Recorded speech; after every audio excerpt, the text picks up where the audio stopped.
Okay, hello everyone. Greetings, salutations. This is Volts for April 3rd, 2026. Rethinking Climate Regulation from the Ground Up. I'm your host, David Roberts. The Trump administration is dismantling federal climate policy at dizzying speed. The endangerment finding, the IRA, California's vehicle standards, it's all under assault, much of it already dead and gone. If you work in climate, you are familiar with the sickening feeling of watching years of work getting torched in real time. The instinctive reaction can be to defend what remains and fight to get back what was lost, to try to restore the pre-Trump status quo. My guests today think that instinct, while understandable, should at the very least be interrogated. Not because the rollbacks aren't bad, they are, but because some of what's being rolled back wasn't working particularly well to begin with. The tools we built to fight industrial pollution in the 1970s were never really designed to replace an entire fossil fuel economy with something new. And the mismatch between those tools and the actual task at hand has been accumulating for decades. Hannah Safford and Loren Schulman are the co-leads of the Center for Regulatory Ingenuity, a new initiative at the Federation of American Scientists. Their argument, in short, is that the opposite of DOGE isn't a return to the status quo, it is something new and better, a government redesigned to actually deliver the clean energy transition. As Volts listeners know, I am a longtime lover of administrative capacity and a well-designed bureaucracy. Listen to my episode with political scientist Doug Thompson, Defending the Deep State. So, naturally, this effort caught my eye. I have all kinds of questions. We're going to get into what's wrong with existing regulatory design, what a renewed administrative state would look like, and whether any of this is politically viable in our seemingly cursed timeline.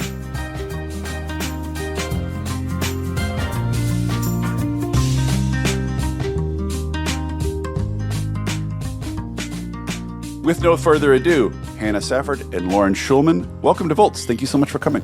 Thanks for having us. Really glad to be here. Let's start with both of you kind of in turn. There's a ton I want to cover, but let's start very briefly at the beginning, just so listeners can get a sense of who they're hearing from. Maybe each of you can tell us a little bit about your background and the thread of your work that led you to this. Let's start with you, Hannah.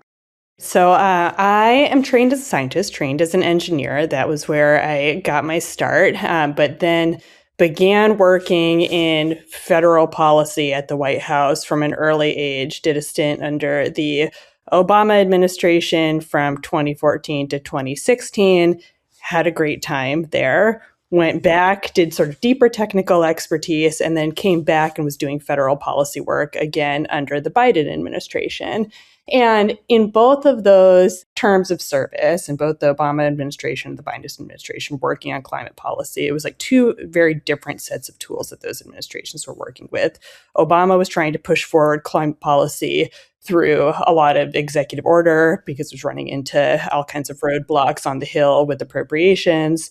Biden administration had more money, but ran into implementation challenges and pushed really hard on ambitious regulatory standards, only then to see those get reversed in now the second Trump administration. And so now the work that I started doing at FAS and trying to think about what does the next chapter of climate policy look like, is very clear to me that though there was a tremendous amount of ambition and expertise in both the Obama and Biden administrations and motivation to move on climate, the tools that we had to push that forward weren't getting the job done in any way that was sort of like deeply effective and durable and matched to the pace of the challenge. So that's kind of where I come at it from. How about you, Lauren? My background is pretty different. I actually started my government career in the national security space at the time during the Bush administration, going into the Obama administration, working at the Department of Defense and the National Security Council. And this was, listeners may remember, prime counterinsurgency, global war on terror era, where we frequently would make announcements about a shift in strategy, a shift in approach about like being a more sort of people-centric, people-enabling strategy in Afghanistan and Iraq from the military perspective, and also how the military would work with the State Department, U.S. Agency for International Development, and others. And it would be, at best, headline deep.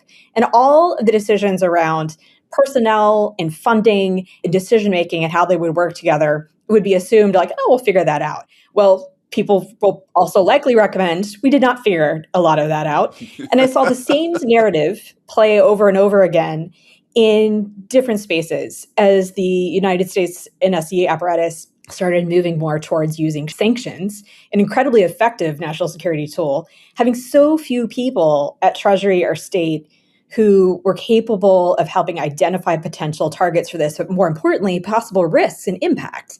And then similarly, I remember years later, as we started being able to say the words out loud, industrial policy or technology strategy, people making assumptions around supply chain risk and so on that, well, these are the policies we need to set. And me thinking in the back of my head, Department of Commerce has maybe one person who can do that. We need an entirely... like you in what army? Yes, exactly.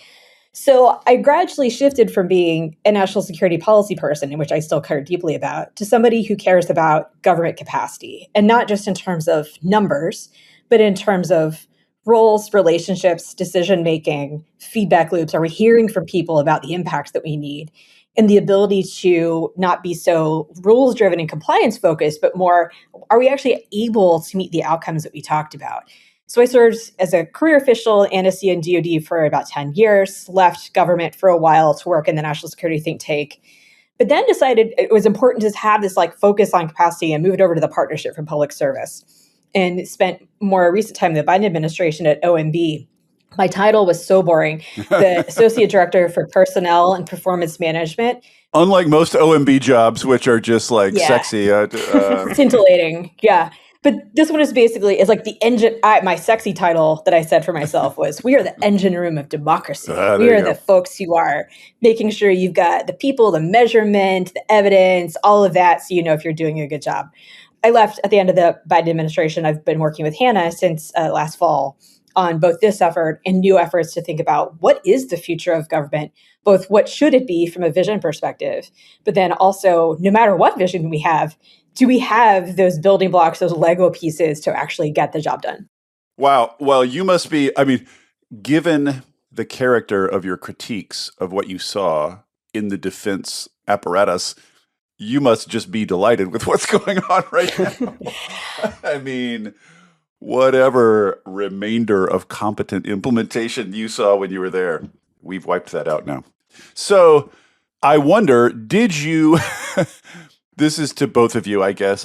Was it on purpose that you are launching this thing basically simultaneously with Trump wiping out the endangerment finding, which is the foundation basically of all federal climate regulation? Is it odd to you to be launching this right now, or do you think it's actually perfectly apropos?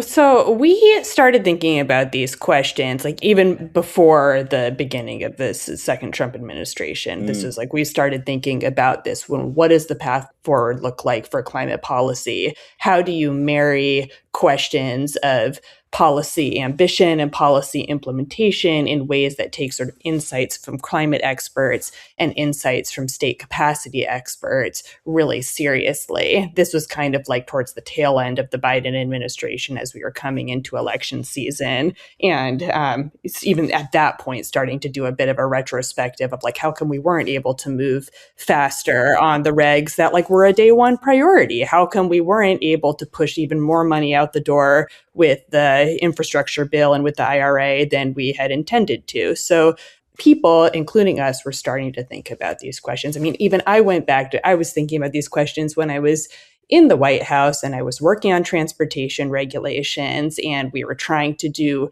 fuel economy standards for electric vehicles, which don't use fuel. Like you have an actual math problem. It's this like divide by zero problem when you're thinking about miles per gallon, when you get like infinite miles per the gallon because there's no gallons. And then the administration changed over, and all of a sudden, like these questions that seemed like kind of, they were there, but they could kind of be back burner, and the tools weren't perfect, but we were kind of figuring out how to make them work because at least there was like a tremendous amount of political will at 1600 Penn. Like all of a sudden, it took on tremendously increased valence once there was going to be kind of a reversal in climate priorities. And then that's just sort of like built on itself. And then it did end up being serendipitous in some kind of way that the day that we formally launched the center after doing this like year and a half of build out ended up being the same day as the endangerment finding rollback. As this is happening, I'm getting all of the explainers of like, here's what this is, why this matters. Because like, while I care deeply about this and I'm trying to bring the capacity lens, climate is not my original subject matter of expertise. So we ended up, basically changing our talking points of like how we're announcing this to a tired, wired bit around like, why are you tired? Like, well, the entire legal foundation of why I have been doing this work for a long period of time is more or less gone now. Like, all right, that's a good reason to be tired. But like the why we're excited, why we're wired is, I guess, a nice way to say it. It was kind of proving the point in a very dark and ugly and tremendously impactful way, but also proving the point of we need to think about this differently, apparently quite a bit more rapidly than we had been hoping, but we need to think differently. It's like you look at, anytime a terrorist blows up a building, you could always just squint and say, hey, look, it's an opportunity to build a new building, guys. Mm-hmm. So I guess in that sense, he kind of did you a favor, like clearing the way for something new. Hannah, I've got a couple for you, and then I'm going to come back to you, Lauren. So Hannah, a central kind of piece of all this is this notion. I thought one of the more striking lines in all the stuff I read was you saying that the regulatory system we've got was designed to produce cleaner technologies within the fossil economy, but is simply not set up to replace the fossil economy. Can you just unpack that a little bit? The way that current tools are not fit for purpose. Can you just unpack a little bit what that means, what you mean by that, and maybe like an example? Yeah. So our nation's foundational environmental laws and statutes, like most of these, almost all of them, were passed back mostly in the 1970s, but certainly 20th century. And there was this era of rampant industrial pollution, factories dumping chemicals into river and belching smoke in the air. And like these were big environmental problems that we needed to solve. And we largely did that. We passed like a suite of landmark environmental laws, Clean Air Act, Clean Water Act, National Environmental Protection Act, like that list goes on, that like for the most part did their job. Rivers got cleaner, air got cleaner. And then you sort of fast forward a few decades, we're in the 21st century, and like we haven't fully, like that kind of classic environmental pollution is still a problem for sure. And we're seeing this administration weaken protection, so it's getting to be more of a problem. And still, I think pretty much anybody who's in the environmental space would agree that like now the predominant environmental challenge is no longer industrial pollution, though that's still an issue. The predominant environmental challenge is climate change, which is just a really different problem. It's a different job managing a massive economic transition to new technologies than sort of like motivating the stapling on of cleanup technologies to a few sort of like relatively stable sources, because you have all of these kind of like, you have very entrenched systems. Like our economy was built on fossil foundations that have been in place for more than 100 years, and figuring out how you transition off of that foundation in ways that don't have negative implications on factory communities, on the people and industries and sort of intertwined systems that have like been built up around them. It's really hard, and it requires, I said earlier, I'm an engineer, and so I think about using the whole toolbox, and when you need sort of a modern toolbox and a full toolbox in order to address fiscal, economic, distributive implications, as well as sort of the pure technological implications that industrial pollution cleanup problem engendered. One of the points you make, I think, that makes this a little bit concrete is you make the point that when it comes to EV standards, that Democratic states like Maryland, Massachusetts, Oregon were rolling back their own EV rules before Congress killed the California rules that they were acting under. And I just would like to hear you unpack what you take from that. Like, what lesson do you draw from that? Yeah, you had Emily Gruber on your show a few weeks ago, and a lot of the research that she's done around the mid-transition and this kind of like messy period where you're trying to shift from fossil systems to clean systems, and kind of the clean systems are big enough that they're not just at the margin, but they're not big enough to sort of fully displace the fossil systems, and how you navigate that. That's what you're starting to see play out globally, but particularly also in the United States and some states that have been a little bit more forward-leaning. And so in California, where now EVs are at least a quarter of vehicles on the road and are making up a growing percentage of new car shares, like this is really tricky. You're trying to figure out how you build out the charging infrastructure at the same time that gas systems, like you need them, but you don't need them as much. So where's the revenue coming from? Gas tax is taking up like less of a share. And once you start to have those messy questions and dealing with the real world implications of that mid-transition period, it's real, right? It's not just like theoretical on paper and you're saying, okay, well, we're going to get to 100% EV deployment out in the 2030s. I think that's a vision that I resonate with, and I want to think about our 100% EV future. But I think there was less attention paid to the lived reality of the 40%, 50% EV future that is a necessary intermediate step. So here I think you're making a point, and this is kind of like where I want to raise a question. So one way to look at that, the fact that these Democratic states were already kind of backing off on their EV standards before Congress killed the California standards, one way to interpret that is, as you say, the tools they had to use were not particularly well suited for the mid-transition. And so it was the design of the regulations that turned out to be the problem. I guess another way of looking at that, you could spin that around and look at it from the other side and say there was a huge sweeping political shift just before that. All these states knew what was coming. They saw the shift. They saw the voting shifts. They saw the polling.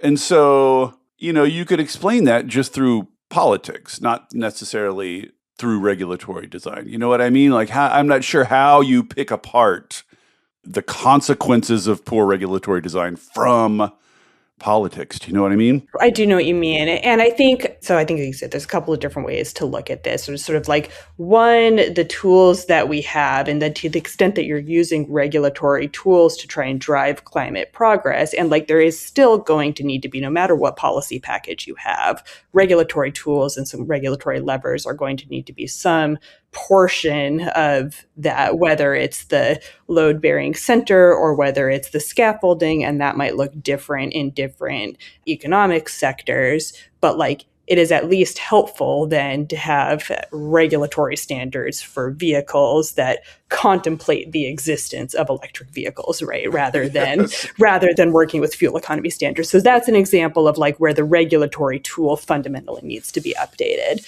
Then there's a piece of saying, okay, but like we can't put all of our eggs in the regulatory basket, which is what a lot of climate strategy has done to date, has been very heavily focused on regulatory standards, particularly at the federal level. What we started to see in the Biden administration, and Lauren talked about this earlier, is this sort of recognition that it's regulatory is a piece of it, fiscal and economic policy is a piece of it, industrial policy is a piece of it, but all of these things have to work fairly seamlessly together. And so you actually can't advance a highly ambitious regulatory policy package without the complementary policies that can manage those other effects. To put that really simply, you can't say we're going to have 100% EV sales and that's what we're going to drive to if you're not confident or have a clear roadmap for building out the charging infrastructure at the same pace alongside those two things. It's a little bit of a chicken and egg problem, but like you do need both the chicken and egg. And then I think like finally, there is the political problem, and there's how much political will do you have to update tools or to put forward a comprehensive policy package. Sometimes where the politics fails is because constituents aren't feeling the value of these policies in their day-to-day lives. And if constituents aren't going to see the benefits of climate policy, then they're not going to like rank climate high in their voting preferences. And this is what I know Lauren will get at some of this a little bit later on of how do you design and implement policies that are much more responsive and visible in people's day-to-day lives. So that sort of solves for one piece of the political puzzle. And then there's another piece, which is about incumbent interests. And, you know, there's certainly like fossil and gas actors that have a vested interest in slow walking the transition. So that's there. But I would say it's like one of these four different pieces: regulatory design, regulatory coupling with non-regulatory strategies, the kind of consumer responsiveness piece, and then the incumbent and political interests. A little bit later, I'm going to dispute the relative weightings of those, let's just say. But all right, you've got all those on the table. And this maybe is a question for both of you, because I have heard many times that the big problem with IRA is pass all these big, exciting policies.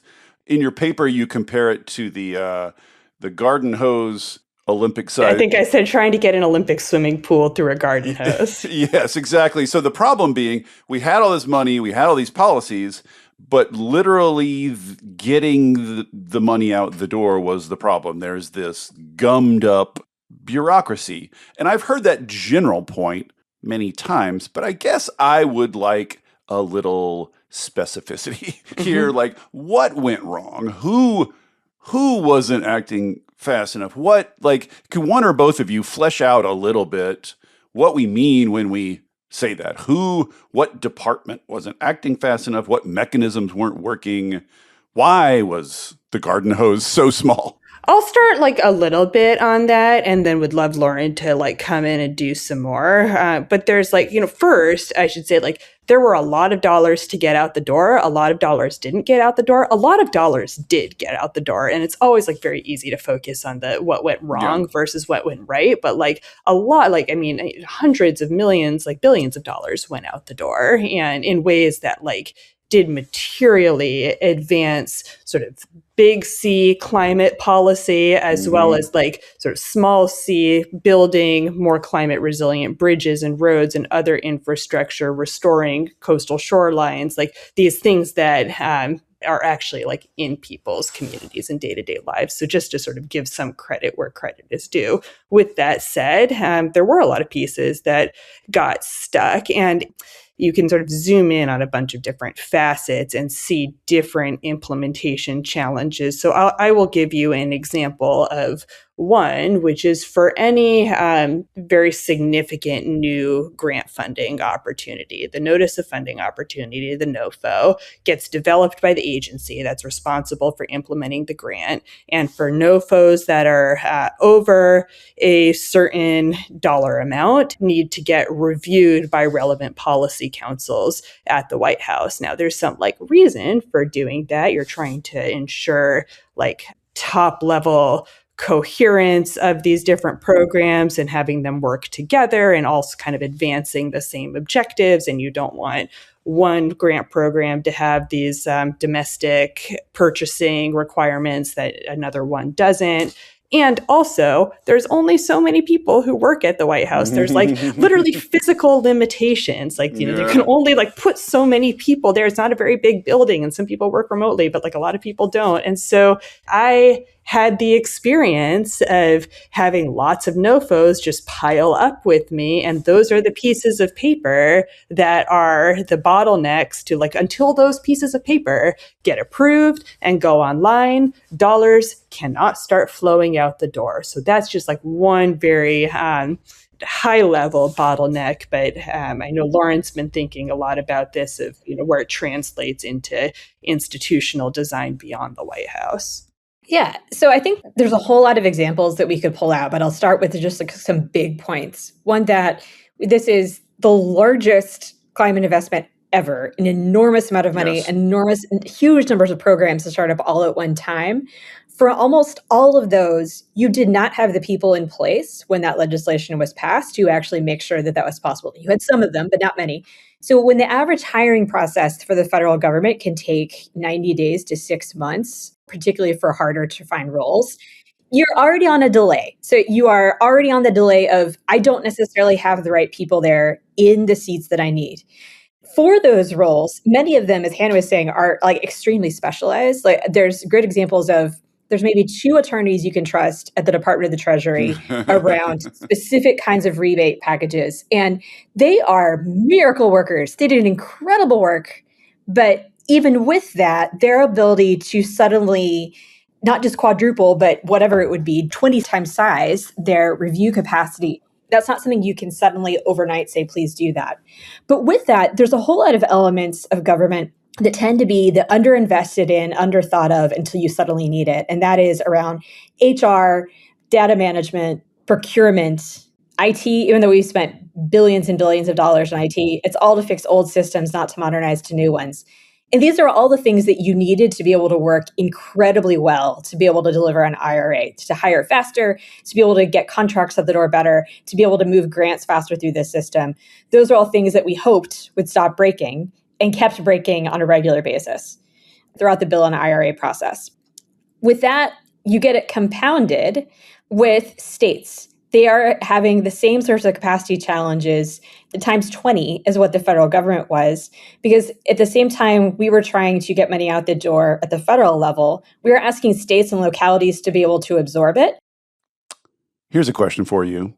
You cite numerous examples of what you call the mission state American tradition. There's the New Deal, there's the Apollo project. These climate people are very familiar with all these because they've all been used in analogies at one point or another. New Deal, Apollo project, there was the Operation Warp Speed in response to the pandemic. And so the point you're making, I think, is that there's a tradition in America of sort of us turning in a direction and focusing our resources on doing something big. Yeah. But the notable thing about all those examples is that all of them were sort of forced by something like a crisis or, the Depression, Cold War, the pandemic. Generally, it seems like America won't do the right thing until basically forced. So I think the idea for decades in our world has been that climate change is going to serve that purpose, that climate change is going to be the equivalent of the Depression or the Cold War, that it would force us to get with it and focus and do something mission-driven. Yeah. It doesn't seem like that's happening. It doesn't seem like it's working. So insofar as you all are envisioning some project of renewal, some big new, project of renewal of the American state, what is supposed to be the forcing mechanism? Yeah, it's a really good question. And I think the climate community, and which I say, like, as a proud member of, is sort of always wanting climate change to get better because that's the point, but also always kind of being like, well, if it just gets bad enough, then everybody is going to bump it up the priority list. And that just keeps on not happening. It keeps on not happening. And to be honest, I don't actually want, if maybe at this point, if it gets so bad that people start paying attention, it's really bad. So it's not actually a world that I want to be in. So you got to start. I know. And in my experience, when things get really bad, people don't respond with outbursts of rational policy development. Yeah, so there's a couple of things that I take away from this mission state conception. Like there's the one, and we talked about this earlier, that's kind of, again, all the tools in the toolbox. And what is, if you take like warp speed, the most recent example, like, I mean, COVID was upended truly every corner of our society. And it was then truly mobilizing every corner of government at the federal and subnational levels to try and respond to that. Like I actually experienced this firsthand. I did my PhD and I was working on doing water research, and then COVID hit in the meantime. And all of a sudden, like my lab capabilities at Davis were being mobilized to do COVID wastewater detection in sewer systems. So it's really But don't you kind of feel like that, which was amazing, like the full federal government response to the pandemic, which produced a vaccine quickly, was amazing. But don't you kind of feel like it was making use of leftover competence, leftover administrative capacity and competence that the Trumpies had not yet gotten around to destroying, which now, like, could we do it again now if it happened today? Right. I think there's these sort of two questions of like, what tools are you using? And this is where, again, I kind of go back to the like design and application. Like you need to be using the right tools and then have the capacity to implement them successfully. And so the sort of the first thing that I take away from the mission state conception is like tackling, if you're going to run a whole of economy transition, it doesn't actually make like a priority sense. If you're going to design that from scratch, you probably like wouldn't run it through the EPA, to be honest. Like it just doesn't have access to the sort of trade policy levers, the economic levers. It's not a very big agency and it's got a lot of other stuff to do. So I think that's sort of thing one that I take away from it is think about like, we say whole of government a lot. That's like classic DC speak, but like, Yes. What does it mean if we're really trying to design a next chapter of policy, climate policy that is truly whole of government? Like you don't sort of start with EPA and work out from there necessarily. Like you look at all of the tools and think about where you need to put it. And I think this translates down then to states too, which actually often have much fewer regulatory levers than federal government does. And I think they've operated in a way of say, well, then what are we supposed to do on this problem? But now that you have many of the clean technologies that we need as cost competitive and commercial, there's actually a lot of creative things that can be done through financing and procurement policy and through market access and market transparency policy that like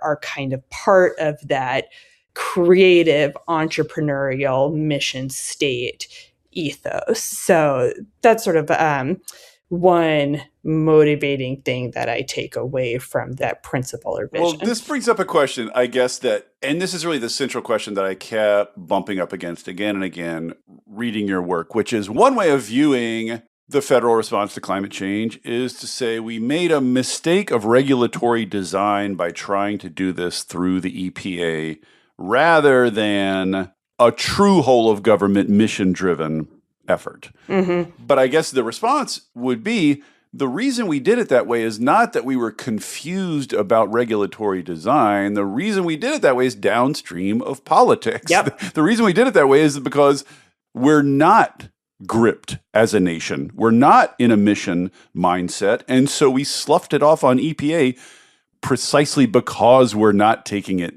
seriously. So I guess I see a lot of these regulatory design issues as being downstream of politics. Like if we took it more seriously, we would probably update our regulatory tools. Yes, exactly. Totally. And so like, I mean, and again, like I was part of the last administration and just sort of recognizing that didn't make sense to apply fuel economy standards to EVs. And at the same time, trying to do that because that was the tool that we had and trying to get dollars out the door and recognizing that it was silly that a lot of NOFOs were piling up on my desk. But like at the same time, there wasn't a lot of like, I couldn't set aside, a couple of years to be working on a better institutional design structure because it was very pedal to the metal. Like, let's try and get the dollars out the door with what we have.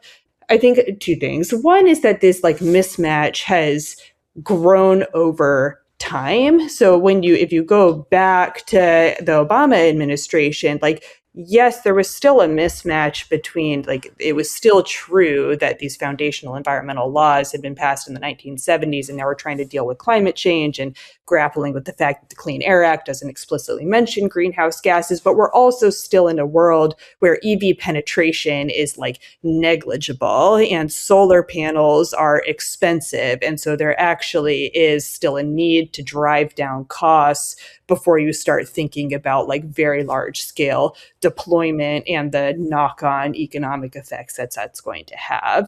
And also the lift required of your regulations is lower if you start earlier. I mean, obviously. Definitely. Yes, of course. And so it's the political problem or the mismatch problem that you're talking about. Like, we could have decided in the early 2000s, oh, okay, climate change is a problem, and so we should update our regulations. But like, it wasn't as much of a challenge as maybe we're facing right now. But now we're in this moment where, like, on the one hand, federal climate policy is being gutted. That's obvious. We've written about it. And at the same time, like, the technologies that we need have never been more advanced or more affordable.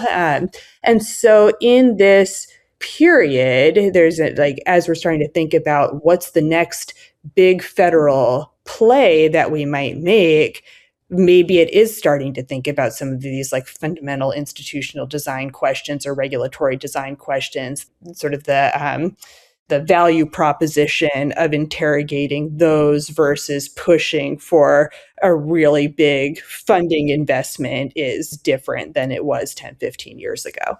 Can I jump in on that, Hannah? Because I think the creaky bureaucracy problem as the political problem, in some ways, I get so frustrated by the fact that I have to continue to make this argument, not to you guys, but to different audiences, that we haven't had a candidate run on the promise and potential of government as a thing that does good things in a real way in I don't know how long. At best, you had Clinton come in with a reinventing government narrative, but that was all about cuts. That wasn't about actually doing things differently. That was an apology tour for government. That wasn't about how good government is. It's just like, we're sorry. It's like, we're I'm so sorry government is so big and dumb and gross. And I mean, you had Carter, and in the 70s under Nixon, frankly, you had some institutional imagination that was going on there. But ever since then, it's been let's just try as best we can to make sure that the people outside of DC don't know that we're having to put all these Band-Aids around all of these institutions.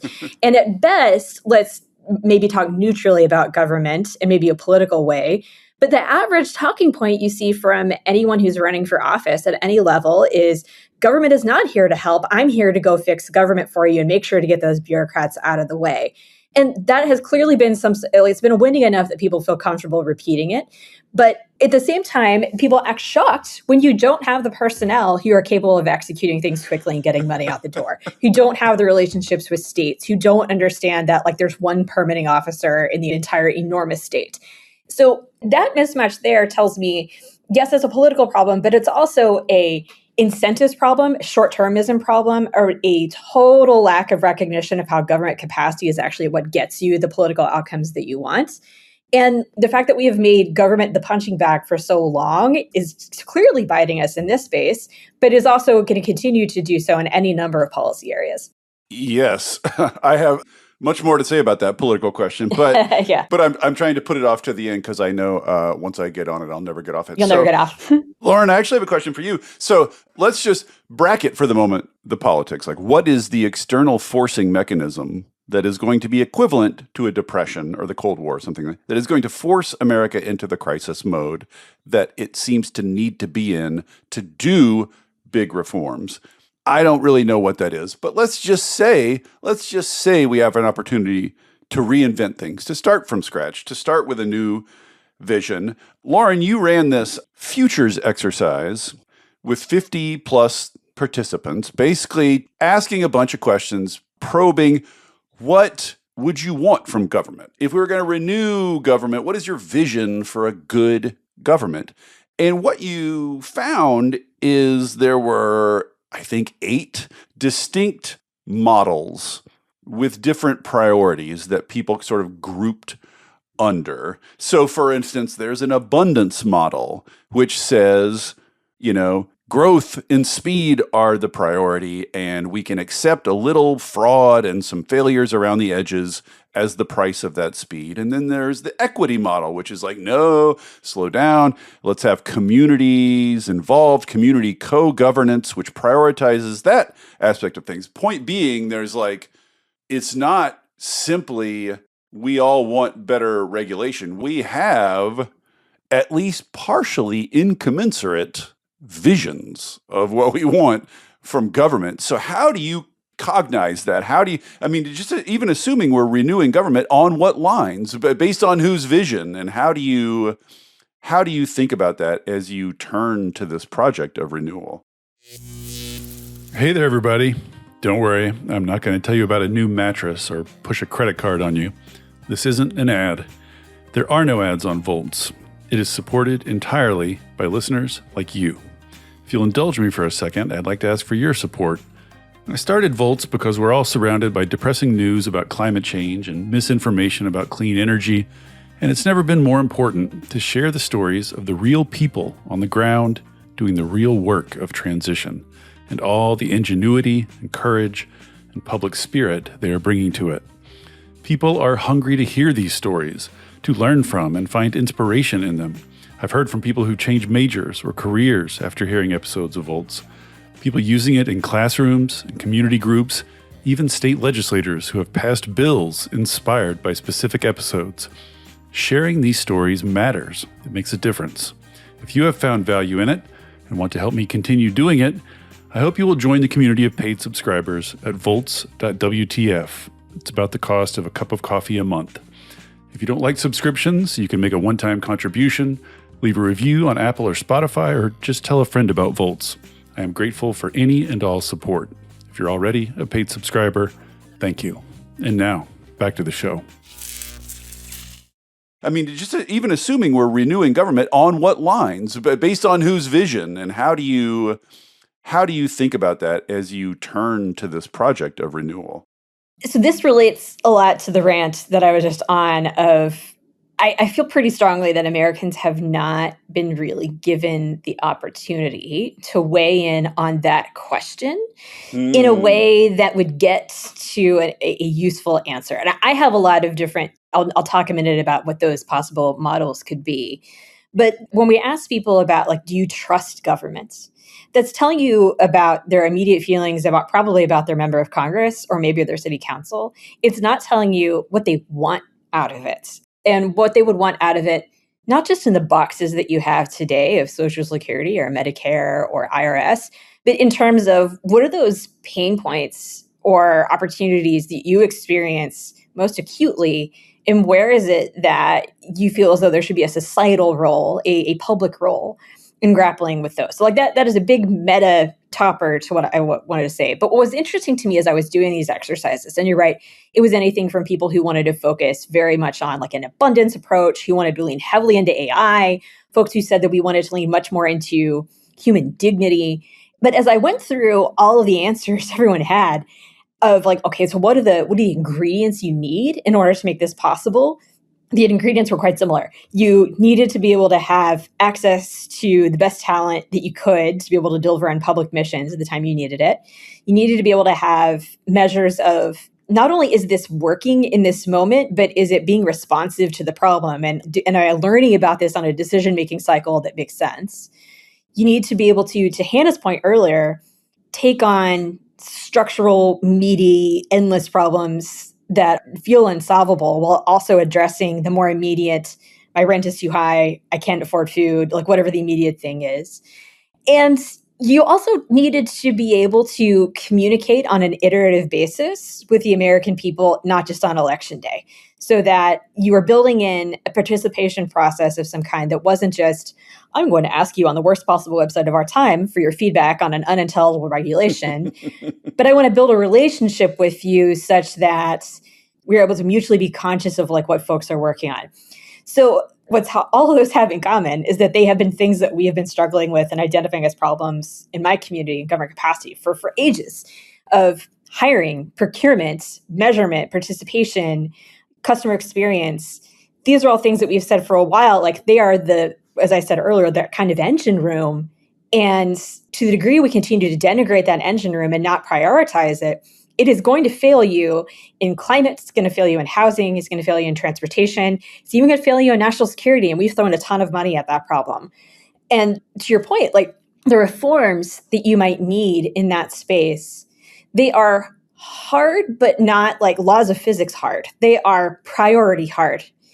And we've had political moments when that has been possible before, usually in that wake of a crisis. I think that the crisis moment, whether we wanted it or not, could have come a bit from DOGE and a bit from the Trump administration of putting so starkly on the front page what actually your taxpayer dollars are paying for or not, where your data is being used, whether or not we care that you are being cut off from a program or not. I don't know that that's like the urgent crisis that gets Congress to suddenly say, I'm going to talk about Title V reform, but it has certainly opened the door to it in a way that was not open 5 years ago. The vision here is something better. The vision here is something that works better. And so, the point of this is regulatory ingenuity, i.e. sort of thinking anew, thinking in response to modern conditions, et cetera. So before we're done, I would like to hear from both of you on at least a little bit, like, what does that look like? What does better look like? And so there are kind of two things going on here, two things being mixed up slightly. There's the administrative capacity part of it, like how is government structured? How are agencies structured? That kind of thing. Who's hired and how many people? And then there's the regulatory design question.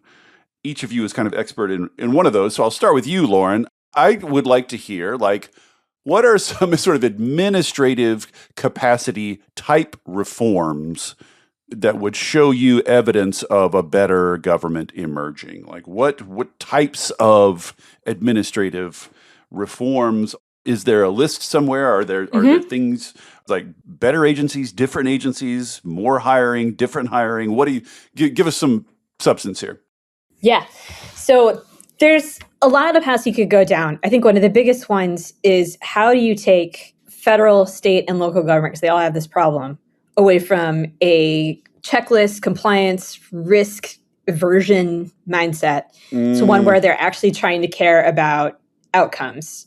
And there's lots of angles. I'll just note it since this is, of course, the heart of the abundance critique that is now, all the rage in Democratic circles. Precisely this, that sort of like the Naderite, lawsuit-based, risk-based, precautionary principle-based excess caution has sort of woven us into this web of now rules and restrictions that is binding us and making it so that we can't do what we want to do, and we need to sweep that away and focus on outcomes. Just saying, this is like a familiar critique that's flying around these days. Totally. But one of the things that critique maybe smooths out a little bit is that, or maybe I sometimes disagree with it, is it tends to view people, communities' participation as a problem and a barrier.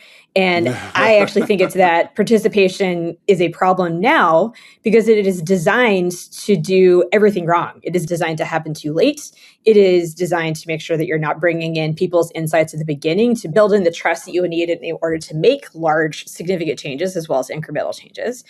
When it is not bringing in communities from a co-design perspective, it's bringing them in as a, hey, we're good, right? Perspective, which gives everyone the opportunity for all kinds of catastrophic delays later on. And it avoids the fact that you're going to be better off, I think, for many of the kinds of policy changes that Hannah could talk about, if you are talking about benefits and risks, not just from like an immediate community perspective, but from a broader beneficiary and impact community perspective. So not just in the town or the county or the locality that they're in, but you're talking about it from like a national angle.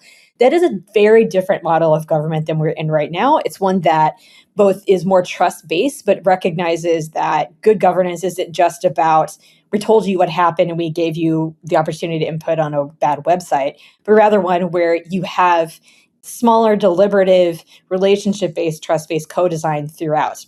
This is something I hear a lot, and it's interesting to hear it from you. So your position is that community involvement, properly structured, accelerates rather than slows down big government projects. Yeah. This is like best of both worlds, right? I mean, I'd love to believe this. I'd love to believe that we could get better on community engagement and get faster I guess I don't know, are there examples? Like, how confident are we in this?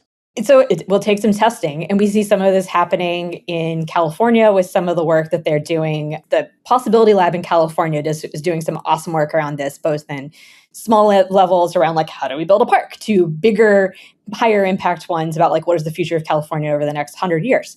You see examples in cities and counties across the country that are testing out different ways to pull in community input that isn't just, I'm asking you a question and you're giving me an answer, but more on a continuous iterative basis. So I think that the challenge is going to be getting people to think of this as ultimately risk mitigating upfront if you have more buy-in rather than waiting to the end and presuming that everyone will be okay with it. I agree with you that like it's absolutely like doing both at the same time seems like we're just going to be spending more time on stuff. But how much time are we spending? How much cost are we doing based on any number of lawsuits that happen at the end? The absence of understanding of impact. Like there's a trust mismatch element that's going on here too. The final piece I'll note on this is I think we overall need to get better I've mentioned hiring a couple of times, but it's not just hiring for the sake of bringing people in. It's recognizing that federal, states, and localities have to work together in very different ways than they have in the past, where it's not just I, federal government, are telling you, state, to absorb this $1 billion. Good luck. But having a much more fluid relationship in terms of talent, technical knowledge, capacity, ability to advise one another. So it's not just a state suddenly meeting with 20 different representatives of the federal government, but much more of a regional approach of thinking through how do we work through this system together rather than I'm overwhelmed, so now I'm going to hand this to you, state, to be overwhelmed. Who's going to hand it to an implementer to be overwhelmed? That's not how any but smart organization works on problems. We can think of government capacity from a polycentric basis rather than just one is about how do we redesign the EPA. Yeah, the polycentric model is interesting. So, Hannah, let's hear from you. So on the regulatory design question, maybe just give us, it's all very abstract, maybe just give us some sense or some examples of what would regulatory ingenuity look like on the ground? Like, what are some ingenious, is that a word? Yeah. Ingenious regulatory moves. Yeah, and ingenious, I think, is the... Oh, thank you. Is you just have to, when we actually started designing this, I kept saying ingenuity. And I hit my and I was like very confidently, this is why you need stakeholder input, because the stakeholders on my team then gently took me aside and was like, that's not how you say it. So this conception of regulatory ingenuity that we've come up with, like ingenuity by definition means creative and clever. And so that's what we're just trying to get at, is sort of any approach to climate policy that's not like blindly rerunning the same plays harder and faster because that's like what we know how to do or that's what we're mandated to do, but instead saying like, what is the problems that we're trying to fix and how can we be responsive to those problems? Like this word that you heard Lauren say a couple of times, like being responsiveness, like it's a normal word and it is so absent from sort of like the climate think tank world. It's astonishing to me. And so if we sort of say that regulatory ingenuity is about how we update old tools, take laws and processes that were built for one purpose and adapt them for today's challenge and say, how can we be responsive to that challenge? Like that to me is at the heart of it. And let me like give you a more concrete example to take it away from being like buzzwordy. Like if you're somebody in one of many communities whose electric bill is going up because of data center moved into your utilities territory, like I live in Virginia, so this is happening in communities around me. Regulatory ingenuity is when a state like Kentucky, which just did this, says, no, where the Public Utility Commission uses rate making proceedings, which is sort of a typical regulatory process, but to figure out how you sort of more fairly distribute those costs so that consumers who aren't reaping the benefits of data center build out also aren't like footing the bill. And this has been like talked about a lot, but to be honest, like that is a type of regulatory ingenuity because it's a regulatory process that we have. It's thinking about a new challenge, data centers and rapid hyperscaler build out, and how do you be responsive to the impacts that that's having on people's like lives in other communities. Connecticut is doing this too. They've sort of built out kind of a regulatory sandbox to test new grid technologies before they commit billions to grid upgrades in light of rising electricity demand and hyperscaling. Regulatory ingenuity to me also looks like I keep going back to that fuel economy and EVs example because it's such a concrete one. Like it's just not sort of blindly applying that to cars forever and ever, but going back and saying, okay, we're in this messy middle of the transition from fossil fuel vehicles to clean vehicles. And what are the regulations? How do we build some flexibility and adaptiveness into them? One more example, this actually happened, is the EPA also sets standards for vehicles. And when we were working on the EPA vehicle emissions standards and this sort of tension between how rapidly EVs are being deployed and how rapidly the charging infrastructure is being built out, we incorporated in a provision into those regulations that basically said the EPA was going to it created an off-ramp by which the EPA could go back for heavy-duty vehicles where the charging infrastructure build-out is more expensive and more uncertain. And in a couple of years, if like the charging infrastructure build-out just wasn't keeping pace with the rate of heavy-duty zero-emission vehicle deployment, then EPA would be able to kind of like without doing a whole big new rulemaking from scratch, could just sort of update some of the targets and some of the standards. And like, yes, that makes sense because the world is unpredictable and sometimes tech goes faster and sometimes tech goes slower. Okay, so you've laid out this sort of vision of taking administrative capacity more seriously, building out a real competent government that it can actually achieve the outcomes it lays out, and thinking anew about the problems of today rather than simply falling back on old tools, thinking newly and creatively about regulation. I love all of that. That said, reading all your work was a very familiar experience to me in that my sense of the two primary driving forces that are causing all the problems that you are describing and trying to solve go unnamed.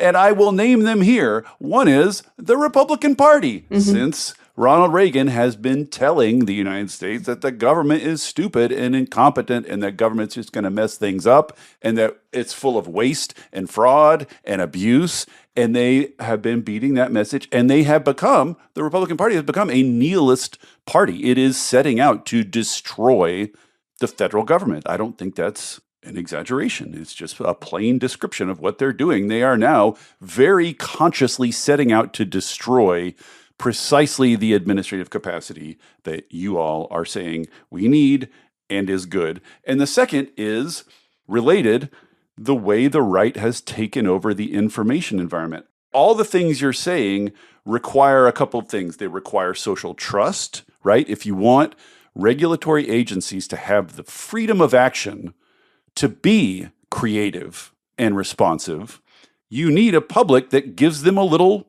room. It gives them a little room to move. That trusts them. And of course, the information environment that we have today is utterly corrosive to social trust. Second, you need citizens who know what's happening, who know what the government is doing and what the results are so that they can ask for better things. And right now, we have an information environment which makes that difficult to impossible. If you survey the public, they don't know what's going on. They don't know who's doing what, and they don't have any informational basis on which to make coherent requests of their government. So in other words, everything you're saying, particularly you, Loren, like with your odes to the power and effectiveness and democratic necessity of a robust administrative state, like, yes, I'm cheering, I'm clapping, but that is anathema to the current Republican Party. In other words, all of this looks to me basically like a partisan fight. It is, I mean, the reason Democrats keep falling back on and using these old tools is that Republicans won't let them pass anything else. They've tried a million times. The reason they're using these old tools is that that's all we've got. Like, it's become impossible Republicans have rendered Congress basically moot. It doesn't pass legislation anymore. It hasn't passed serious pollution legislation in decades. So it's not that Democrats went back to EPA standards because they thought, ooh, this will be the best way to solve climate change. It's just there's nothing else because Republicans have prevented us from developing anything else. So, I mean, I don't know what I want you to say about this, but I guess, you know what I mean? Like, it just seems like the problem you've identified. We have thoughts about it. We can talk about it. We can try. Please share it. Yeah. I mean, I know Democrats also suck on this in a lot of ways. I'm not here saying Democrats are great or like, this seems like a coherent argument and discussion to be having within the Democratic Party. But basically, like, when it comes to the administrative state, the Republicans hate it and are trying to kill it, and that's the problem. And it seems like just at least, are you avoiding stating that clearly because you need this to be a nonpartisan project for image purposes? I'm just curious how you think about partisanship. Hannah, do you want? I was going to say, We both have a lot of thoughts. Yeah, I mean, I can start and then Lauren can take it. But you gave me a lot there, David. So I have a lot of different thoughts. But like, one, I would say the project of fully dismantling the administrative state is not actually going that well. Like, there's been a lot of,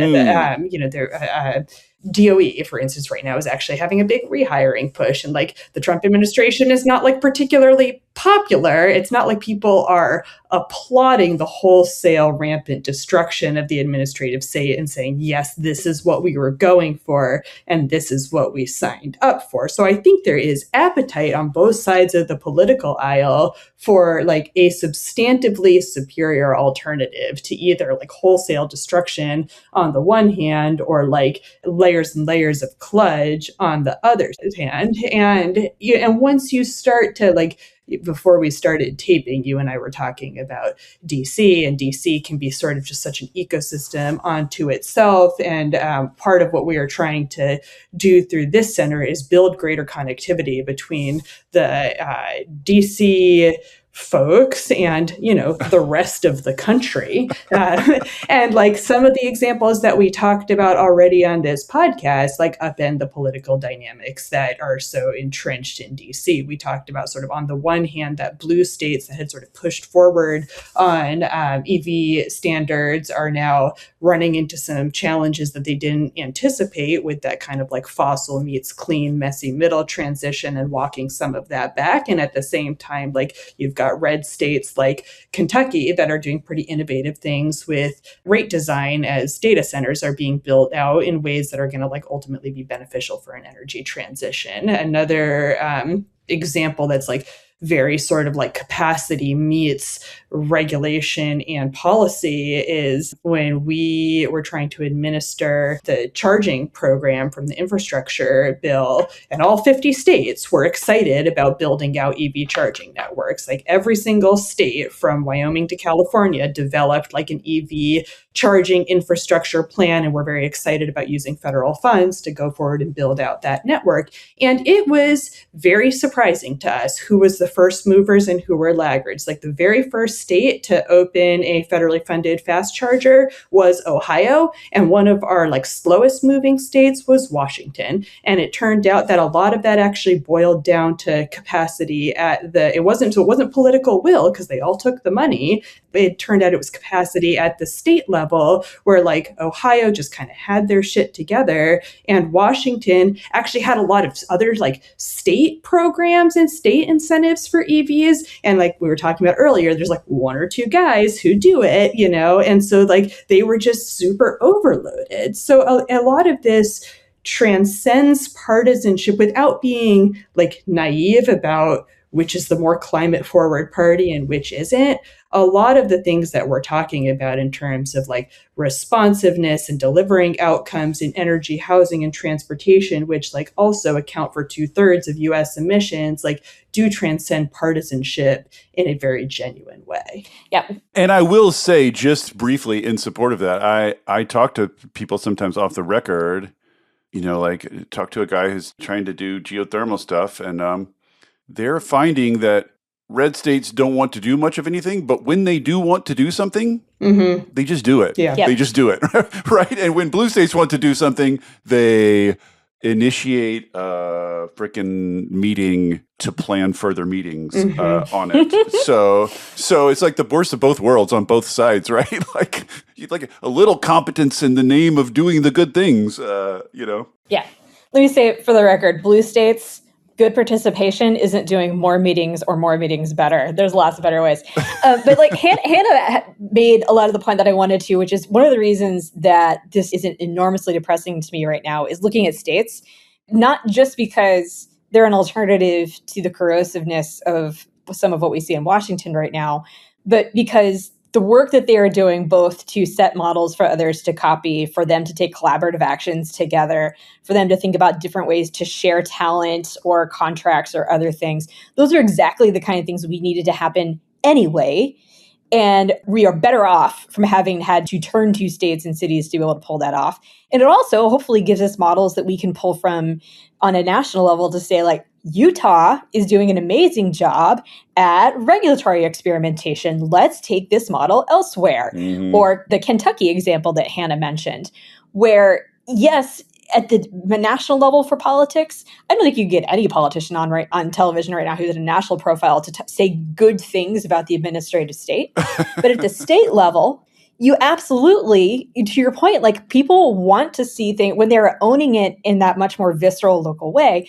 They want to be able to actually get things done, and they need to be able to have the people who are working for them, the systems that are working for them, and the relationships to actually get that done. Where I worry, because it's not just a left or right issue in DC, it's a whole bunch of different narratives around whether or not the state is working and we can trust it again that I am concerned about, from abundance to the right to, frankly, to the left. I worry about a desire to go back to status quo ante. I think that what the moment we're seeing in Washington, to our conversation earlier, allows us to say is a lot of the chaff has been cleared, for better or for worse. A lot of the talent space is open. A lot of the agencies that we need to rely on are already being remade. Let's have a proactive vision for that, we being whomever is the next to actually care about this, to think about how we might do this differently. If the seats in agencies are already empty, let's rethink who it is that we need to be able to come in those doors and how we want to utilize them and how we want to talk about them and to the American people.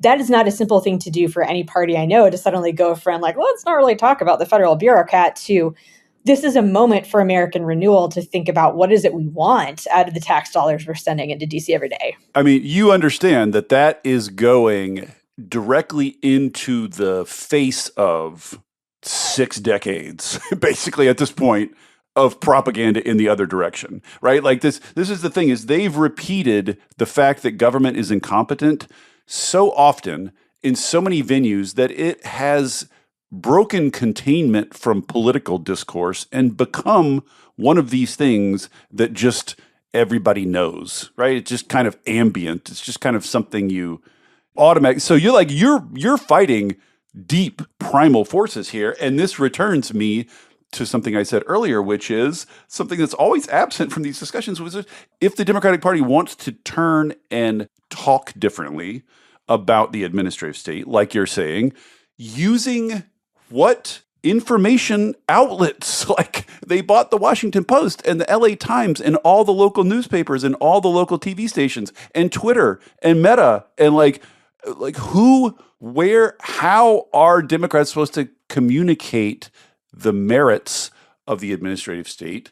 They have no communication machine. Do you know what I mean? I know that's not your job, but just like that just seems upstream of everything else. Well, I think they'll just listen to the Volts podcast and it'll be fine. Yeah, so there's the solution. Here's the communication machine. But I don't actually think it is upstream of everything else. And I think that's where so much of this sort of like, it can be this like circular trap of just this messaging spiral and buzzword chasing. And it's like, okay, it's abundance. And so now we've got to like go after abundance. And now it's going to be affordability or it's going to be efficient. But wait, Hannah. I just want to make this clear. I'm not talking about the choice of buzzwords. I'm talking about the money and power required to own and dominate media outlets. That's different than messaging. Yeah, it's different. That's power. It is power. And this was, we talked about this earlier of sort of like the incumbents and incumbent actors and systems. Yes. Like this is a really big problem, and it goes beyond, we're trying to solve a lot of things with the Center for Regulatory Ingenuity. We can sort of this is one where you have to sort of say the incumbency and big money is a big problem, and that needs to be we can't ignore that. And also, given where we're at, I don't think that you win the hearts and minds of the American people on the administrative state by trying to heavily push a positive counter argument to try and stanch 6 decades of the opposite. I think it needs to be much more focused then on doing. If you're going to have one side say government is bad, the administrative state is just a bunch of lazy bureaucrats taking home paychecks that they don't deserve, and then you have the other side say, well, no, they deserve it. Well, then the obvious question is, well, why? What are you doing? How is that showing up for me? Which is why it comes back to the thing that has to be the North Star is responsiveness and outcomes. And that's what the policy agenda needs to be designed around, rather than spending a lot of time just sort of trying to say, well, yes, it's good. Okay, so then what? For all that I think better messaging and more positive messaging about the administrative state is something that I would value and I think needs to happen. It's absolutely what Hannah just spoke of in terms of being able to show up with more immediate impacts of well, government is bad. It doesn't do anything for you. Well, government just lowered your electricity payment, or government just cleared your snow. Or actually DMVs around the country are doing amazing things to be able to speed up people's experience with that. Take away all of the tropes as we see happening both in red and blue states across the country. As those get taken away, it becomes harder to pull on them over and over again as a trope. It will not happen overnight, but it will happen more when you have people's experience with government feel more like something what they would expect from others, or have at least at the minimum not feel like a Veep episode. Well, I would question how much American attitudes are connected to actual reality of their experience. I think that Republicans, because they dominate the information sphere, can maintain the idea that government's bad, even if government is underneath that doing good things, just because everyone's trapped in their own little bubbles now. But I won't dwell on this. We all are describing this sort of downward spiral we're in, where government fails to deliver, trust in government erodes. That makes it harder to build the political will to fix the government, which causes government to fail more and more trust to erode, etc. We are in this downward spiral now. I think it's fair to say that makes my tummy hurt. Probably makes a lot of listeners' tummy hurt. I don't want to just leave people with a bunch of hurt tummies. So let's talk about what people can do. This is, as you say, big society-wide problem. These are big problems, but let's give people a little agency. What can people do? What are the sort of highest leverage places where people can put their energy and attention in support of better government delivery of good climate outcomes? Give people something to put their energy toward if they want to.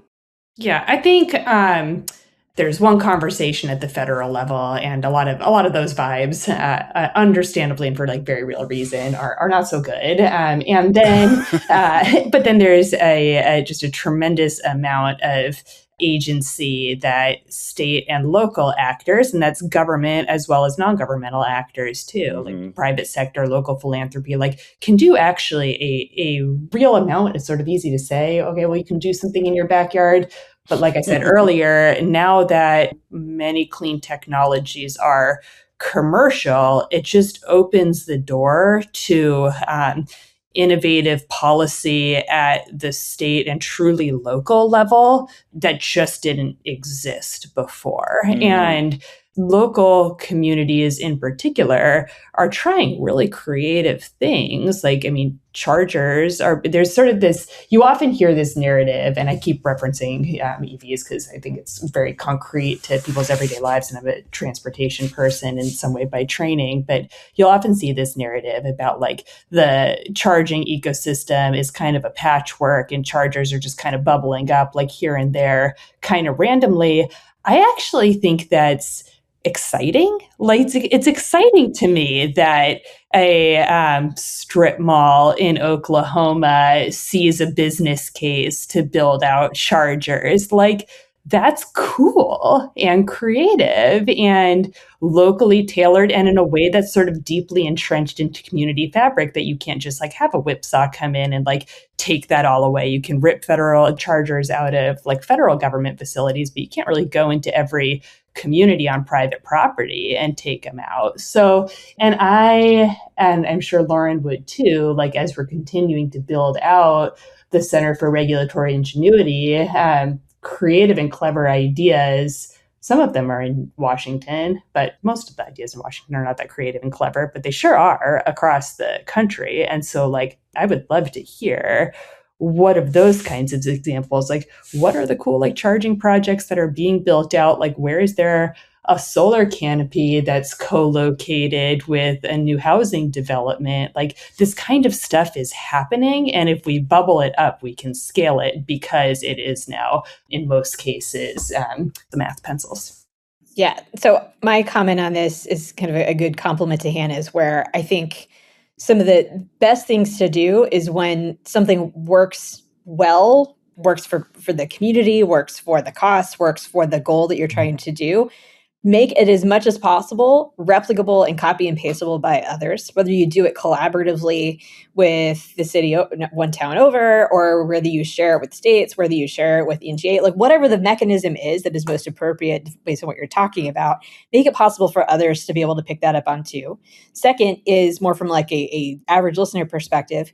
When you see government do something that is actually ingenious, I guess, is the right word to hit, say positive things about it. It's noted. Like it is rare that we hear people say anything positive. Like when you see Boston making their home permitting system much more user-friendly about, I just need a new roof. I don't care about the 79 lines of the code that I need to care about this. I just need a new roof. When you see things like that, talk about them positively and get them on the minds of other leaders elsewhere. And the last thing I would say is like, from whatever professional angle you're at, set a demand signal in whatever way makes sense for you of what government can and should be doing better. Not just, here's why it sucks, or here's why it was slow, or here's what was really annoying to me, but instead a more positive vision. I want to see X. I want to see Y. Because it's, for one, leaders rarely hear it. Two, I think that does gradually and slowly start to make a difference in terms of how we change the messaging on government to go from, here's why it's awful, to, I would expect this from the biggest investment in climate ever. I would expect these sorts of things to change, and why didn't they? All right. Well, thanks, you two. I think this is such important work. I mean, I sort of go back and forth, and sometimes it feels like a little early to be talking about rebuilding since we're still extremely in the downward spiral, but I guess we need to be laying the groundwork. We need to be thinking. I will just say, Lauren, in response to the last thing you said, I mean, I lived through the Biden administration. And as you were saying, Hannah, like they were shoveling money out the door toward all sorts of great things. Like they were doing all sorts of like B and C level great things. Yep. Like I would get press releases about them every couple of days. Like, here's this little cool thing. But as far as I could tell, nobody beyond me and like a couple of my fellow sort of cultists were tuned in enough to even find out about this stuff. And I would, tweet them out, throw them out, say, hey, look, there's little good things happening. Like government is doing good things. And I couldn't get anyone to join in the chorus. Even the green groups who are allegedly supposed to be pushing for this stuff and for whom it is being done, even they were mostly just bitching at Biden for, approving some Alaska lease or something. It's just like, yeah. Hearing you talk about it, Lauren, the more I heard you talk, the more I thought it just really is no one doing that. Yeah. No one is doing that. And like, if you are on the left broadly and you think government should and could do good things, you can't just crap on government doing bad things. Somebody's got to go sing the song of good government. Yeah. And look, no one wants a wildfire, but after a wildfire, the regrowth is astonishing. And so I think we're just wanting to see, I mean, it is. And so I think that we're in kind of that point now too. There's sort of this a bit of a fever pitch of trying to get as much done with things that were becoming increasingly brittle. And, and I think you're right. We don't run away from all of them. There's still a defense, particularly legal defense for a lot of the programs and policy decisions that are being litigated right now. And at the same time, that clears the landscape for maybe some green shoots. Yeah. This is a whole other episode for you to go down at some point in time, not with me, but with somebody else. The work that is done at NIH and elsewhere, and when they manage to actually think through who are the trusted messengers in order to get people to do things, it's really, really great because they actually start to think about the places where people are getting information that they would act on and care about. Right. And is that their church? Is that Reddit? Is that their barbershop? It's going to be different elsewhere, but it's not a press release. And that's I've written many a government press release, but that is, if we thought that was not telling a white paper. Yeah. If we thought that was telling anybody anything, then that's really nice. I hope we had a really good day about that. But you got to think about it in terms of the engagement differently. Yeah. All right. Okay. Well, thank you so much. Thank you for walking us through this. Thank you for doing this work. I certainly hope we move in this direction once the wildfire has burned itself out. Yeah. I'll just say that. Thanks for coming on, you guys. Thank you. Thanks for having us. Thank you for listening to Volts. It takes a village to make this podcast work. Shout out especially to my super producer, Kyle McDonald, who makes me and my guests sound smart every week. And it is all supported entirely by listeners like you. So if you value conversations like this, please consider joining our community of paid subscribers at volts.wtf, or leaving a nice review, or telling a friend about Volts, or all three. Thanks so much, and I'll see you next time.